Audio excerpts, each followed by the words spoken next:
Hi everyone, I wanted to talk a bit about line art today. I just got out of the woods on a piece that I was really struggling on the line art with, and along the way I thought of a few tips that I kind of realized, I had an epiphany, if you will, on line art specifically. So I thought that I would share them with you. I have 4 points. They do all kind of go together, but I'm going to say they're 4 different points. And the first point that I have is that your sketch should be the tightest part of your drawing, which I realize sounds kind of backwards, but I think a lot of people think of sketching as very loose because that's typically what it is in sketchbooks and initial sketches. It's very loose and you want it to be loose. What I tended to do a lot when I was a bit younger is I would do that gestural sketch, and I'm a very loose artist. Like, I love loose sketches, loose paintings, things like that. But then I would take that, add in maybe the face and like a few details, and then I would try and ink over it. And I remember being so frustrated because I was like, why aren't my inks turning out? It's because your sketch is so loose that you're guessing half of your line art. So really, your sketch should be the tightest point so that you're not having to guess and that you can be loose with your line art. So to kind of prove my point, this is that piece that I was working on. This is where I am now, how I got it. But it started out, if I can even find the layer, it started out as, okay, this was my initial sketch. Honestly, and this is the only sketch I did. This is a bad habit of mine, is that I tend to just do one sketch. I do start with a gesture, but I do wish that I would start putting them on different layers because it does get frustrating. For example, I don't like the face on this sketch at all. I toyed with it so much. Hate it. Would have been really nice to have that loose gestural sketch to go back to, but this is the sketch that this piece is based off of. I just could not get this right. Her eyes specifically, I could not get right for the life of me. But so I took this and I was pretty happy with the sketch. I liked the concept. I liked her pose. I thought the gun looks nice. And I was like, okay, yes, like I'm done. I'm finally done. So I can start inking, right?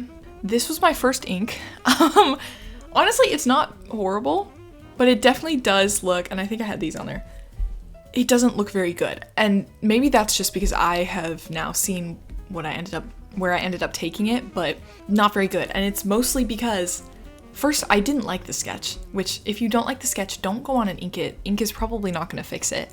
2, my sketch was so loose on the face specifically that I felt like I was guessing half of it. So that, I think, is one of the biggest points, is that your sketch should be tight enough to where you're not having to guess where things go. And if you look at, okay, this is a Jim Lee.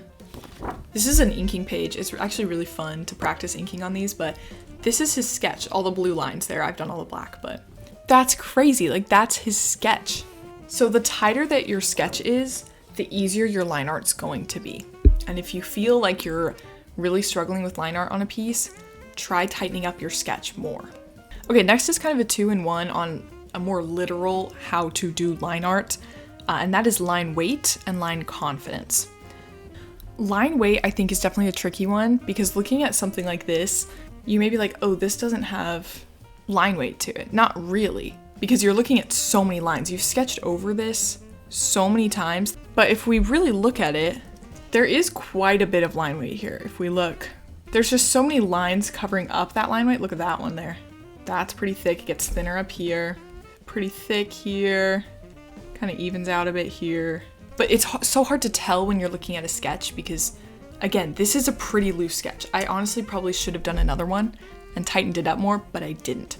So even when you think, oh, there's not a lot of line weight there, there probably is. You're just not seeing it because there's so many lines everywhere. Line weight is one thing that can give a drawing such nice character. If we're looking here, like I honestly can't even imagine this without the line weight. I think it adds so much to it. And you can do really, really nice work with very consistent lines. But if you're feeling like, why doesn't it look like the sketch? It's probably because your line weight is not totally there. Because your sketch is gonna naturally have a lot of line weight if you put a lot of information down. So adding back in some of that line weight can really help. I also think another point that kind of plays into this is line confidence as well. Okay, for example, if we take a line that you've drawn, let's say we're thinking about line weight here, we're gonna go, okay, so let's do this, and then, oh, maybe this needs to be thicker. So let me really just bump that up here, mess that up a little, that's okay. It's gonna be thicker here and then kind of curve in on itself. Okay, not too bad. There's a few spots that are a little wonky, but I can even, you know, take my eraser and help those guys out a little if I'd like. And just go one fail swoop. Which line looks better? I personally would say this line looks a whole lot better, in my opinion. And I realize this is kind of a easy thing for me to say as somebody who already has quite a bit of line confidence, but this is something you can practice. You're not stuck with your current level of line confidence. Even just practicing line across. Just connecting a dot, right? Just getting used to using your whole shoulder, your elbow, your wrist, not just keeping your wrist here, because it's so much harder to get a nice line when you're not fluid in it and confident. And even though these lines aren't straight, there is a level of confidence here that you can see, and your viewer of your artwork is going to be able to see. So practicing line confidence, lines, you can even do some like line weight work as well. I think especially on digital, it's really, really helpful to do things like this. So many of us sketch all the time, and I have sketchbooks. I do a lot of sketches digitally as well, but I don't think as many people think about line art needing practice as well, when it really does. Line art, like any other thing in art, is very much a skill. A lot of people practice color, and maybe not actually coloring, but color theory and all that stuff. But line art kind of gets like pushed to the back a little, but people make whole careers on it. You know, especially in like the comic book world, you can get a job as an inker. And that's what the sheet that I showed you. This is an inking sheet that you can get. They're really fun. It's like coloring kind of for artists. We do this for our kids' classes at the art studio I work for, and I usually end up taking one whenever we do it because it's so fun. But you can just print them off. You can even make photocopies of your artwork and practice inking them either traditionally or digitally. You can scan them in.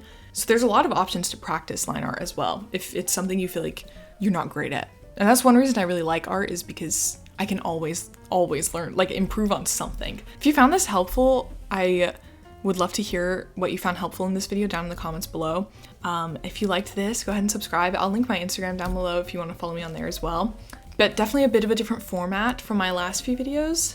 Yeah, I hope you guys like it. I'm using OBS too. So if I keep looking at myself, that's why. I also keep looking at myself because my hair is like really poofy today, but that's okay. Bye guys.